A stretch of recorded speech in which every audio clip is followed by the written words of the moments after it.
Hello everyone, and welcome back to the channel. Welcome to this new video. In this video, I'm going to try to show you something a little bit more informative. It's not so much looking at art I've done, but just looking at something that I think could help you in terms of perspective.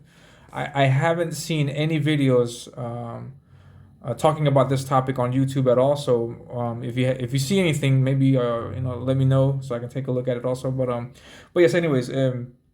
I'm going to show you how to use perspective to put objects in the correct place as you move further along into the vanishing point.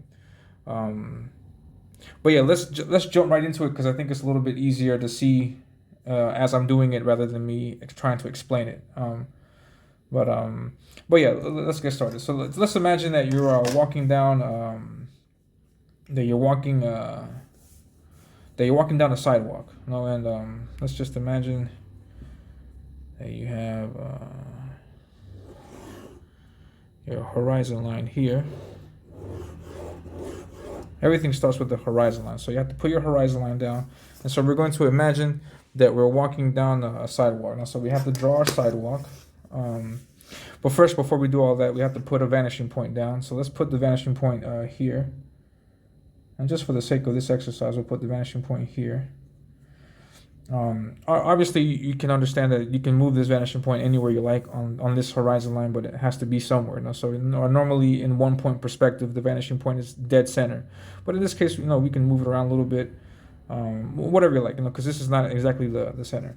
So we draw our sidewalk, and you can draw any line. I'm going to draw my line like so.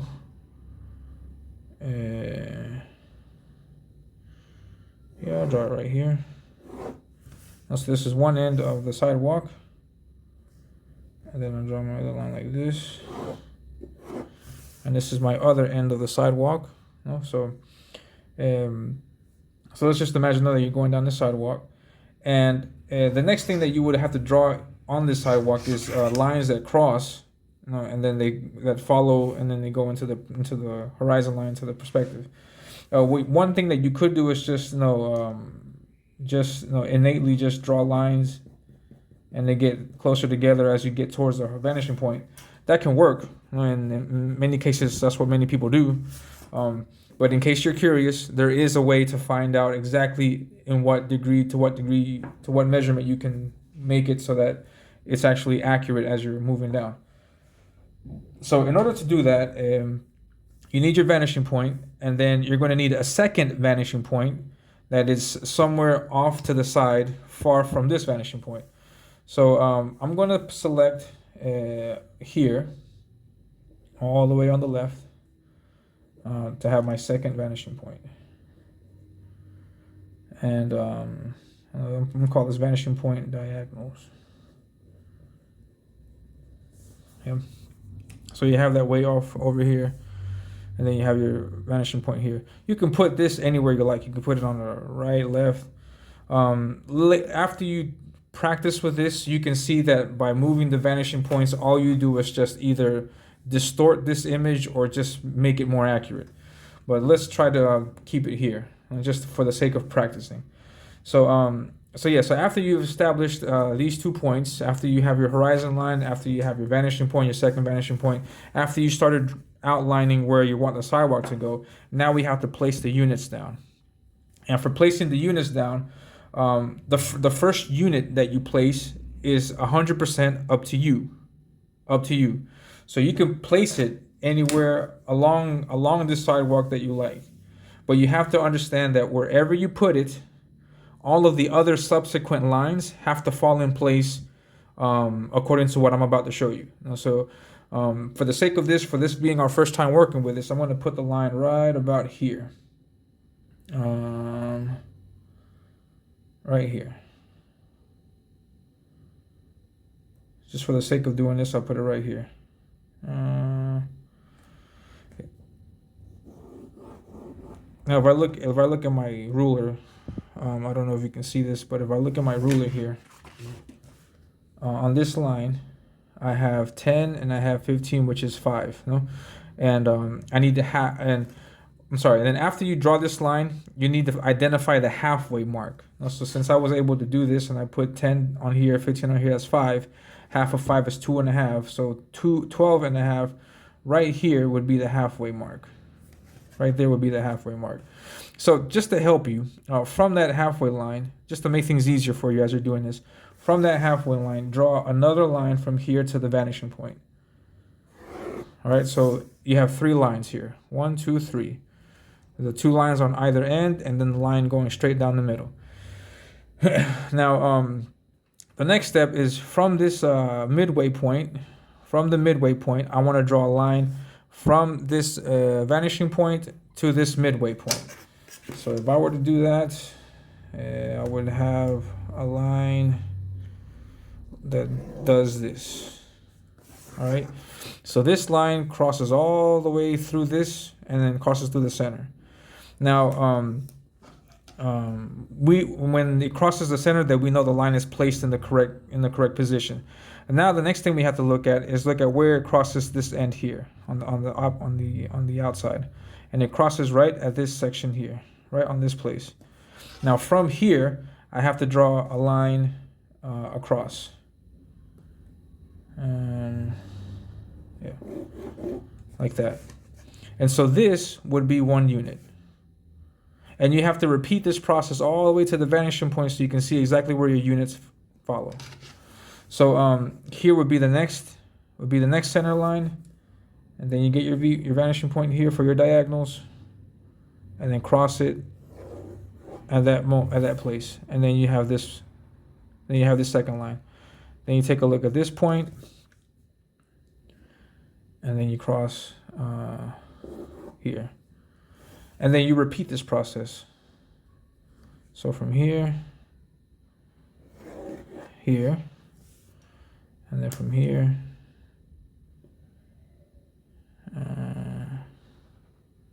here. If I'm not 100% accurate with this, because I'm showing you guys, but just how this works. But yeah, because the rule is moving a bit, but you get the idea. And so then you do this, and then you move it.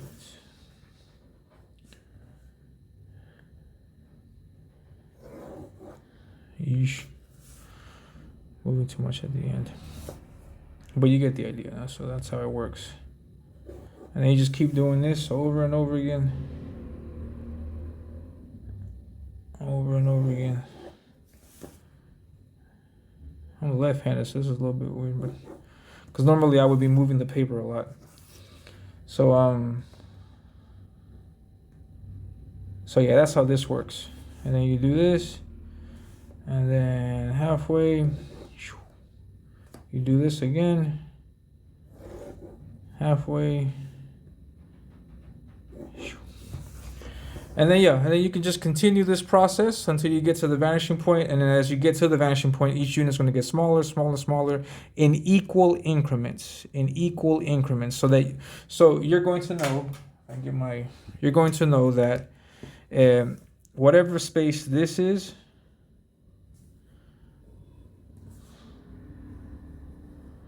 Whatever space this is, there's an exact same distance here to the next unit.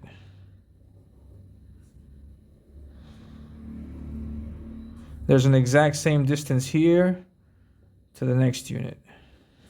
Wait. Sorry. There's an exact same distance here to the next unit. Exact same distance, and then to the next unit that you would draw further up. So this is our sidewalk. And so this is, why is this useful? This is going to help us to put things like you can place like a box here, and then you can place a box further back into the background if you like, and then it'll be in the exact place where it needs to be.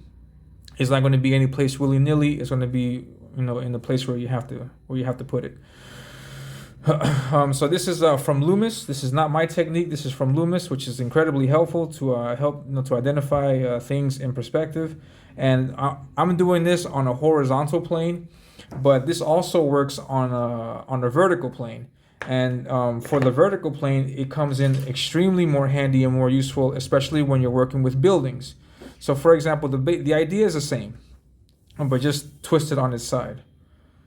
So it's the same idea. You have your vanishing point, you have your horizon line, but instead of using a vanishing point on the horizon line, you have to draw a line perpendicular, 90-degree angle, and then just pick another vanishing point on that line.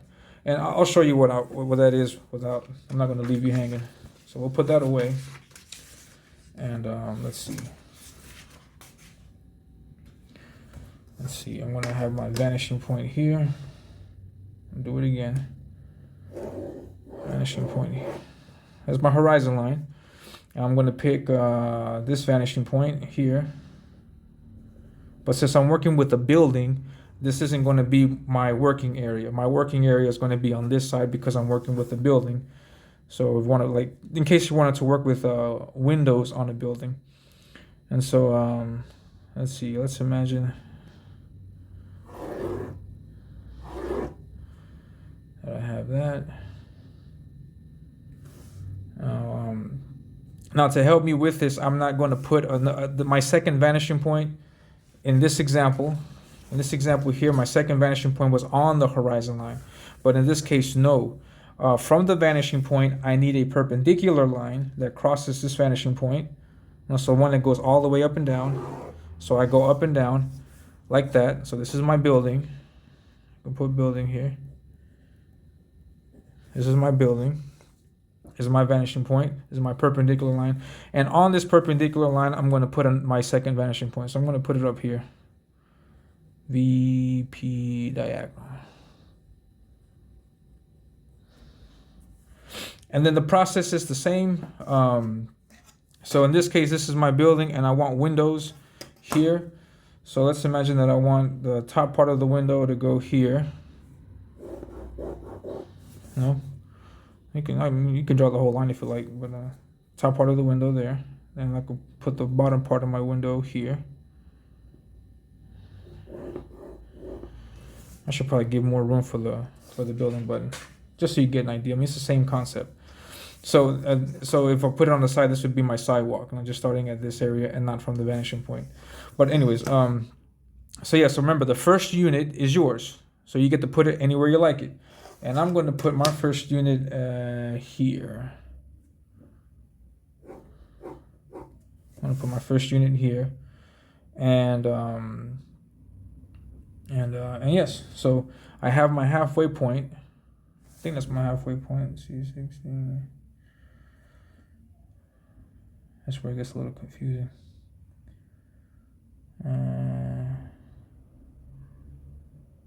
Yeah, I could use that as a halfway point, I think, if I'm not mistaken.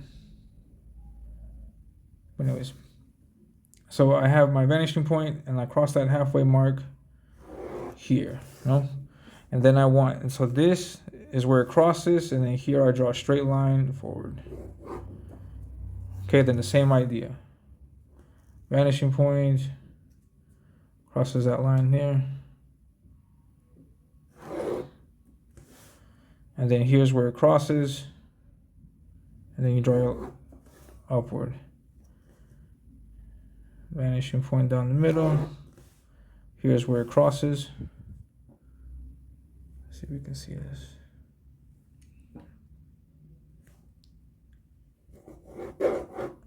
And from vanishing point up top, crosses right down the middle. And then it crosses here. Vanishing point right down the middle. Here's where it crosses. Up and down. Vanishing point right down the middle. I can barely see here on the edge of the paper where it crosses. It crosses right there, so I put my ruler right there, really tight. Tight like a tiger. I don't know if I can get a line on that.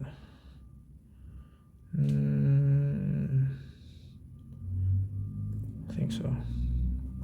And then there. So here's your building, and then here's your windows. So your windows would be this unit here.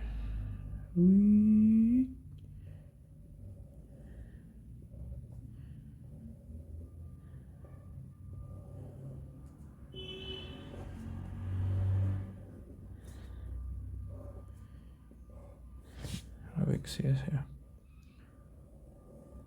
So that would be your window placement. And then here, for example, would be the next window that gets cut off by the page. And so you know, for example, that this space here between the windows is exact. If it's 1 meter, 2 meters, I don't know what distance that could be. It's going to be saying here, here, here. So this is just the same, but in perspective. And yes, this is, I think it's more useful for buildings than it is for anything else. And yeah, this is working from the Loomis method. Andrew Loomis recommends using this and then using this vanishing point for your diagonals. The diagonals cross a specific area, and then you continue drawing your units outward. You can do it vertical. You could do it horizontal. So as you can see, you can place them together to help you form a very realistic cityscape. You know, so yeah, and this is a technique that I also use. This is a technique that artists use, and yeah, I recommend practicing with this because this will help you. In the case that you're worried about that, you know, if you want to work with perspective and get your things, you know, correctly placed, then it would be a good thing to do. I do use this. I'm not just all talk. I have used this before. I haven't used this recently. The most recent that I have was a drawing that I did earlier this year for my daughter. And this is the drawing. This is the Spider-Gwen piece that I did earlier this year. And in this piece, I did the same technique for this building and for this building. And I think it's more evident in this second building here. And yeah, so for example, this window, this window, this window, this window, and these windows are all placed correctly on that perspective grid. And so the same here, all the way down, and then as far up as I could go. The same with this window here, which, I mean, it works because it helps to sell the effect, the illusion of depth, you know, and it helps to. I mean, you look at this piece, and I don't know about you, but it looks like they're suspended in air. And so that's the effect, and then this helps deliver that effect. And so it's really important to learn that. Here's also another piece from a while back, from 2 years ago, where I'm applying the same principle. I have my vanishing point, which I think is further up, but you can see, for example, this building, and these units are all in. They're following that rule. They're all following this rule, and then they're all going down this path, and then all of these windows are the same size, and then evenly placed along that plane. And then it gives you the impression that you're looking upwards, and then the characters and stuff. So yeah, this is a piece that I did 2 years ago. And so yeah, this is how to do it, how to place it. Obviously, practice with it. The more you practice with it, the better you get. I decided to do this video because recently I saw a post from Michael Bancroft. He was working with perspective lines, and not necessarily about his work. His work is great, but I saw a post from somebody that commented on his, and it showed off this piece by a professional artist, and I forget his name. Just give me a second. Professional artist. Yeah, Mike Hawthorne. Yeah, that's you can see it right there on the screen. And if he's working on this Batman 132, and if you take a look at the exact drawing, I'm going to zoom in a little bit. He puts X's. He puts X's on certain areas, and if I'm not mistaken, those X's represent the places where. So I'm gonna put this over here. Those X's represent the areas where these lines are crossing, like I did here. And so it's like, because for example, like if I'm drawing a building, you know, just drawing the lines of the building is complicated enough. Having to add all of these diagonal lines would just be insanely maddening. It will, like, really, for me at least, it would be really confusing. So when I actually use this method, I don't draw these lines out. I measure it. And I find out where it crosses on the line that I'm trying to draw. But then once I measured it, what I end up doing is just drawing a line here and drawing a line there and not drawing any of this, because this will be just too confusing. And I think that's the exact same thing that Mike Hawthorne is doing in that image.